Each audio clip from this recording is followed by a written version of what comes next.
మన సంస్కృతి సాంప్రదాయాలను నేటి యువతరం పాటించాలని municipal vice chairman Gandra Harish Reddy అన్నారు. భూపాలపల్లి జిల్లా కేంద్రంలోని హనుమాన్ టెంపుల్లో బుధవారం రాత్రి సీతారాముల విగ్రహాల ఊరేగింపు కార్యక్రమం జరిగింది.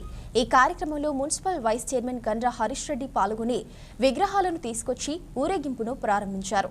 అనంతరం వాహనంలో విగ్రహాలను పట్టణంలోని పురవీధుల గుండా ఊరేగించారు.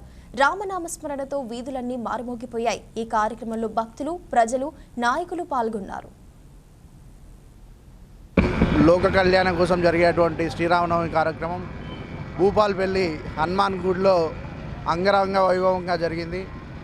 దానిలో భాగంగా ఈరోజు విగ్రహాల ఊరేగింపు కార్యక్రమానికి ఏదైతే మమ్మల్ని ఆహ్వానించి మమ్మల్ని ఈ కార్యక్రమంలో మమేకం చేసి విగ్రహాన్ని మా తల మీద పెట్టి మోసేటువంటి అవకాశం కల్పించినటువంటి టెంపుల్ కమిటీ వారందరికీ కూడా పేరు పేరున ప్రత్యేకించి వారికి నమస్కారాలు తెలియజేసుకుంటా ఉన్నాను. అలాగే ఏదైతే ఈ శ్రీరామ కళ్యాణం కార్యక్రమంలో మన యొక్క ఏదైతే ఈ కొత్త నాగరికత ఏదైతే ఉన్నదో శ్రీరాముని అంశము, శ్రీరాముని భరత వంశంకి చెందినటువంటి మన యొక్క నాగరికతను కూడా అందరం కూడా ఎప్పుడు కూడా గుర్తుపెట్టుకోవాలి. ఏదైతే రామాయణంలోని ఏదైతే ప్రతి గాథ కూడా ఏదైతే జనక మహారాజు ఏదైతే తండ్రి చెప్పిన మాట జవదాటకుండా ఈరోజు జరిగినటువంటి శ్రీరాముని చరిత్ర, ఏదైతే ఏక పత్నివ్రతుడైనటువంటి శ్రీరాముని చరిత్ర ఈరోజు ఈ యొక్క నవతరానికి స్ఫూర్తిదాయకం.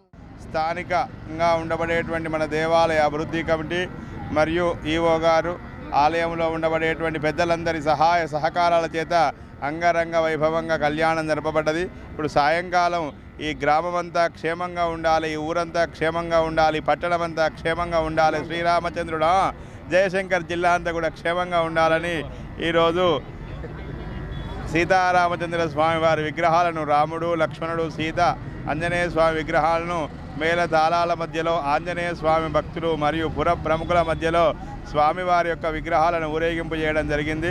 ఇలాంటి కార్యక్రమం చాలా ఉత్తమమైన కార్యక్రమం. ఇందులో పాల్గొన్న వాళ్ళందరికీ కూడా సీతారామచంద్ర స్వామి కృప వలన ఆయురారోగ్యాలు కలిగి అష్టైశ్వర్యాలు కలుగ్గాక.